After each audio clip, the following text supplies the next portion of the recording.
We've got news about Senator Louise Lucas. You know, the senator, Virginia's most powerful senator, who was raided by the FBI this past spring. Her Senate office in Portsmouth, her weed shop in Portsmouth, both raided by the FBI. And now the Virginian pilot is out with the latest in this case. You might remember about a month ago, I asked the senator if she had heard anything. She was making a tour around the state, talking about ending tax breaks for data centers, the world's richest companies. She didn't do it.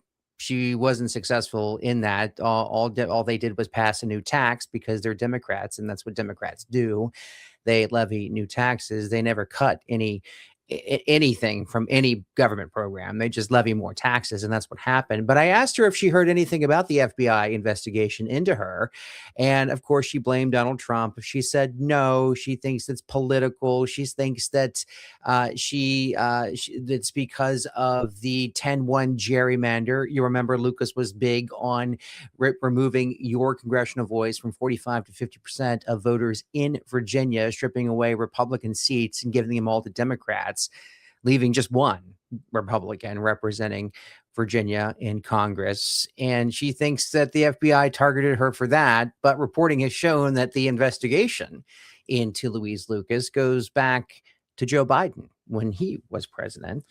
But beyond that, Virginian pilot out with this article today. Louise Lucas' phone was wiretapped by FBI. Journalist records intercepted. Court records show. Kate Souncer with the story here. U.S. District Court judge authorized the FBI to monitor State Senator Louise Lucas's phone between March 6th and April 5th of this year, according to the sealed federal court records. Those communications included correspondence with journalists, according to a letter received Monday by a Virginian pilot reporter.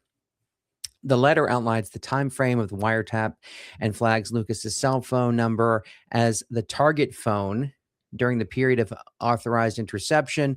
Wire communications to or from your telephone were intercepted, the July 7th letter states. The recordings were later sealed, according to the letter.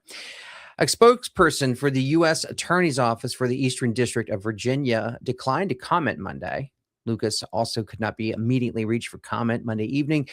Federal law requires that the subject of a wiretap be notified within 90 days of the order of approval. Judges can decide at their discretion whether to loop in other parties if their communications were intercepted. The secret wiretapping suggests the Department of Justice was surveilling Lucas at least a month before the FBI raided her office, and they call it a cannabis outlet. We're going to call it a pot shop because of what it is, in Portsmouth back in May. The scope of the investigation remains unclear. At the time, Lucas said she wasn't sure what the federal government was investigating, and she said the raid could be political retribution from the Trump administration for her role in promoting a redistricting effort the Democrats would have used to redraw the congressional maps to favor their party in all but one of Virginia's 11 districts. That's exactly what I said. That's exactly what she told me when I met her in Manassas. She said that it was retribution by Trump for trying to oust four Republicans from their seat, creating a 10 Democrat, 1 Republican map in Virginia. And you'll remember, thank goodness, the Virginia State Supreme Court stepped in to call is actually what they were doing unconstitutional. And I'm not going to get into it, but it is unconstitutional what they tried to do. They tried to ram through a special election while an election was already underway. It was bad.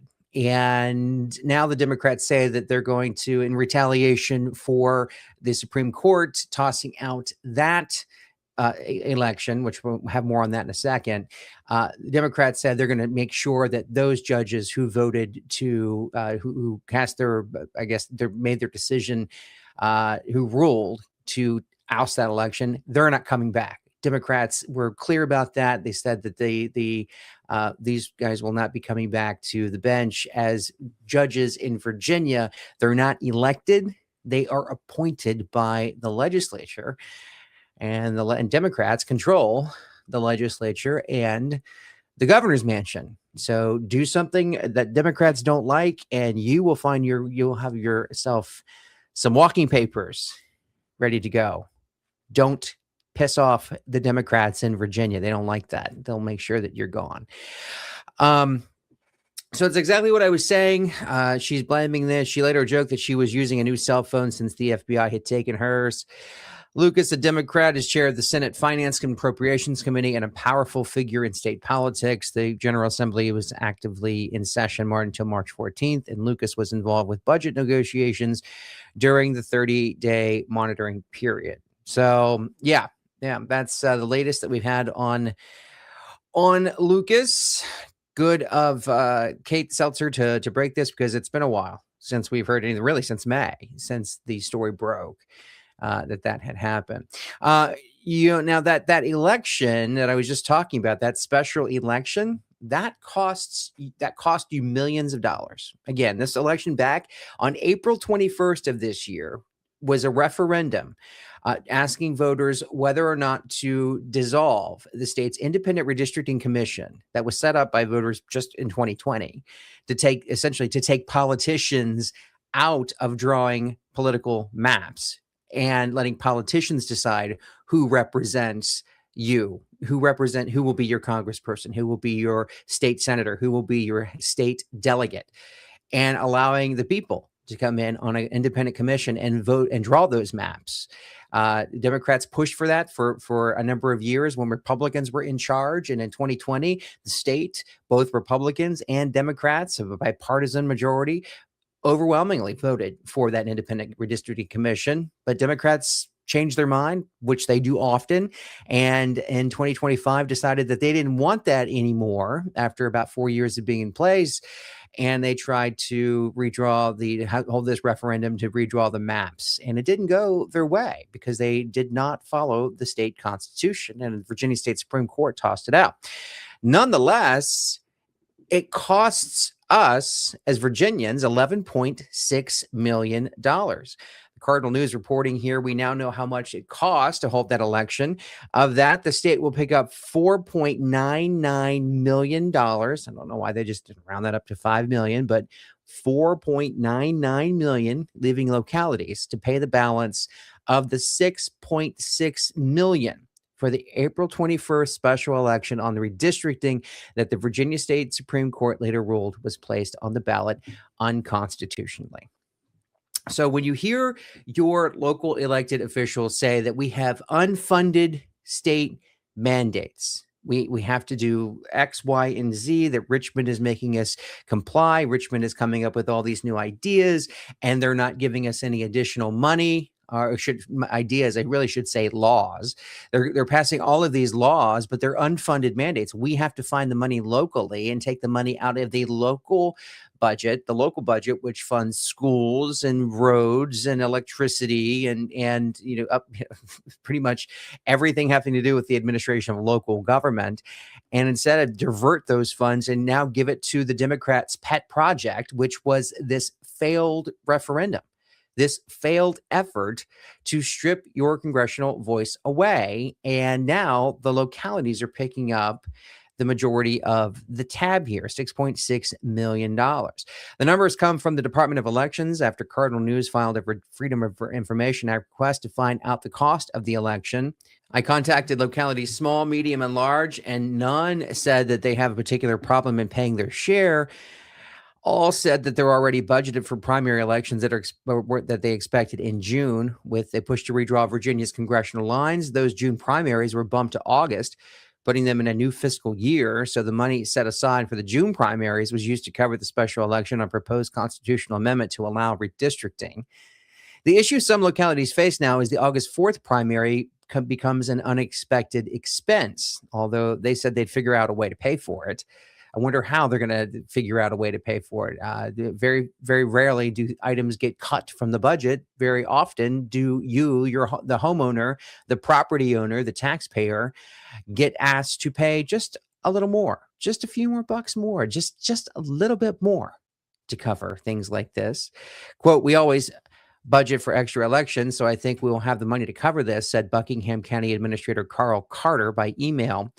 It costs $44,000 to run the special election in the county. Of that, the state will pay $9,000, leaving the county to cover $35,000.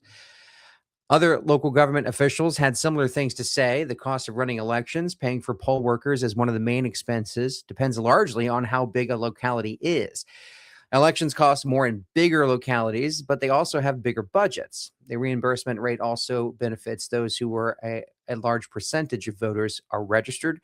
Rural areas tend to have lower registration rates, so they get reimbursed less. In Virginia Beach, the election cost $750,000. The state will pay $265,000, leaving the city to cover about $465,000. A city spokesperson said the city would save enough money through unfilled vacancies to cover unexpected election expenses. That's interesting. So again, you have to fund Democrats' elections. This was their pet project. They burned through money. Not to mention the money that Democrats spent, the Democratic Party spent on campaigning and election ads that you saw over and over and over again back in April.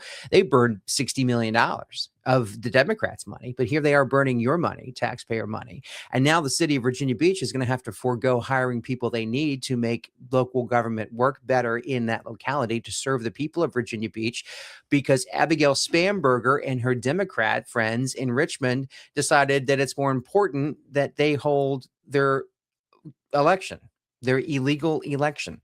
In Chesterfield County, the election cost $619,000, about $620,000. The state will pay $223,000, leaving the county to pay about $400,000. Chesterfield tries to plan ahead for the growing demands, quote, said county spokesperson Stephen Bays. The most expensive locality was, not surprisingly, the state's biggest, Fairfax County. It cost $1.5 million to hold the election there. The state will pay $655,000, leaving the county to cover about $1 million. Quote, we allocated the additional funds out of our carryover to address not only the special election, but the amendment, but a number of special elections due to both elected officials winning other seats and elected officials that went on to the administration.